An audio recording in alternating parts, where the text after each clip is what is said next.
మన అందరిది. Hi friends, బాగున్నారా? ఈరోజు నేను పచ్చికారం పెడుతున్నాను. తెలంగాణలో మేము పచ్చికారమే అంటాం, ముంబైలో ఉన్నా కూడా మేము ఇక్కడ కూడా పచ్చికారమే అంటాము. చాలామందికి ఆవకాయ అంటే తెలుసు కదా. ఇప్పుడు ఆవకాయ ఎలా పెట్టాలో చూద్దాం. ఇప్పుడు కొత్తగా నేర్చుకునే వాళ్ళకి ఈజీగా ఉంటుందని చెప్పేసి ఈ వీడియో చేసిన. తక్కువ క్వాంటిటీ తోటి ట్రై చేయండి ఎవరైనా సరే కొత్తగా నేర్చుకునే వాళ్ళు. 4 మామిడికాయలు తీసుకున్నాను. 4 మామిడికాయలకు 2 స్పూన్ల మెంతులు, 2 స్పూన్ల ధనియాలు, 1 స్పూన్ జీలకర్ర, 2 స్పూన్ల ఆవాలు. వీటిని మంచిగా వేయించుకోండి. నేను స్పూన్ కూడా చూపించాను కదా, అంతటి స్పూన్తో 2 అయితే తీసుకున్నాను. జీలకర్ర మాత్రమే 1 స్పూన్ తీసుకున్నాను. వీటిని మంచిగా వేయించిన తర్వాత మాడకుండా చూసుకోవాలి. మాడితే మళ్ళీ టేస్ట్ చేంజ్ అయిపోతుంది. ఇట్లా మంచిగా లైట్గా వేయించి ఇట్లా రోట్లో దంచుకోవాలి. దంచుకొని ఇట్లా మంచిగా కొద్దిగా ఒక 1 అవర్ అయితే మామిడికాయలను నానేయాలి వాటర్లో. నానేసిన తర్వాత బాగా కడుక్కొని ఇట్లా ముక్కలుగా కట్ చేసుకోవాలి. పెద్ద నైఫ్ ఉంటే ఇంట్లోనే ఇట్లా కట్ చేసుకోండి. నాకు పెద్ద నైఫ్ ఉంది కాబట్టి ఇంట్లోనే ఇట్లా ముక్కలుగా చేసుకున్నాను. మనకి ఎంత అవసరమైతే అంత సైజులో, మనకి ఎంత కావాలనుకుంటే అంత సైజులో ముక్కలుగా కట్ చేసుకున్నాను నేనైతే. మళ్ళీ కట్ చేసుకున్న తర్వాత ఇట్లా కొట్టుకున్న తర్వాత వీటిని మళ్ళీ మంచిగా కడిగి ఆరబెట్టుకోవాలి. ఇట్లా మన ఇంట్లోనే ఈజీగా ఒక ½ an అవర్లో ఇట్లా రెడీ చేసుకోవచ్చు. పికిల్ని అయితే చాలా బాగుంటుంది. కొత్తగా నేర్చుకున్న వాళ్ళకి చాలా ఈజీ అని అనుకుంటున్నాను. ఇది చూసి చేస్తారని అనుకుంటున్నాను.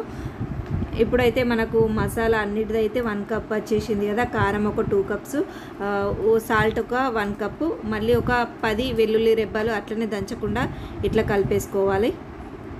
సాల్ట్ మళ్ళీ పడుతుంది అనుకుంటే మళ్ళీ వేసుకోండి. సాల్ట్ అయినా ఆయిల్ అయినా పికిల్లో, ఈ పచ్చడిలో అయితే సాల్ట్ ఆయిల్ ఎక్కువనే ఉంటే నిల్వ ఉంటుంది. నెక్స్ట్ ½ టీ స్పూన్ పసుపు కూడా వేసేసి బాగా కలిపిన. నెక్స్ట్ ఆయిల్ పెట్టుకున్నాను. ఆయిల్ అయితే ఒక 6-7 స్పూన్స్ అయితే తీసుకున్నాను నేను. ఆయిల్ ఎక్కువనే పడుతుంది, మీరు మీ అవసరంకి తీసుకోండి, కానీ ఎక్కువనే వేసుకోవాలి పికిల్లోనైతే. ఇప్పుడు అన్నీ మనం ఏదైతే పొడి కొట్టుకున్నామో వీటిని తాలింపులో వేసుకోవాలి. ధనియాలు, మెంతులు, ఆవాలు, జీలకర్ర, కచ్చపచ్చ దంచుకున్న ఎల్లిగడ్డను ఫ్యాన్ గాలికి ఆయిల్ పెట్టి కొంచెం వెచ్చగా ఉన్నప్పుడు వేసుకోవాలి, లేదంటే మాడిపోతుంది ఎల్లిగడ్డ. ఇక్కడ ఫ్యాన్ దగ్గర తెచ్చేసుకున్న ఆయిల్ అప్పుడు వేసేసుకోవాలి. వేసేసుకున్న తర్వాత ఇందులో మిక్స్ చేసేసుకొని బాగా కలుపుకొని ఇప్పుడు మామిడికాయ ముక్కల్ని కూడా మామిడికాయ ముక్కల్ని కడిగిన తర్వాత ఆరబెట్టుకోవాలి. ఆరబెట్టుకొని ఇందులో వేసేసేయాలి. ఇట్లా వేసేసి బాగా కలుపుకొని మంచిగా ముక్కలకి బాగా పట్టేటట్టు చేత్తో కలిపితేనే బాగుంటుంది. ఇట్లా చేత్తోటి బాగా కలుపుకొని ఇంకా ఆయిల్ కావాలి పడుతుంది అనుకుంటే వేడి చేసి మీకు ఎంత అవసరం అనుకుంటే అంత ఆయిల్ని వేడి చేసి గోరువెచ్చగా అయిన తర్వాత ఇందులో పోసేసుకొని మళ్ళీ కలిపేసుకొని మూత పెట్టేసి మళ్ళీ నెక్స్ట్ డే మార్నింగ్ చూసేస్తే ఇట్లా ఊరుతుంది. చాలా బాగా వచ్చింది కదా కలర్. సూపర్ టేస్టీగా ఉంటుంది. ఇంత ఈజీ, అసలు పచ్చళ్ళు పెట్టరాదు అన్న ఇది లేదు. ఏ పికిలైనా ఆల్మోస్ట్ ఇట్లానే ఉంటుంది.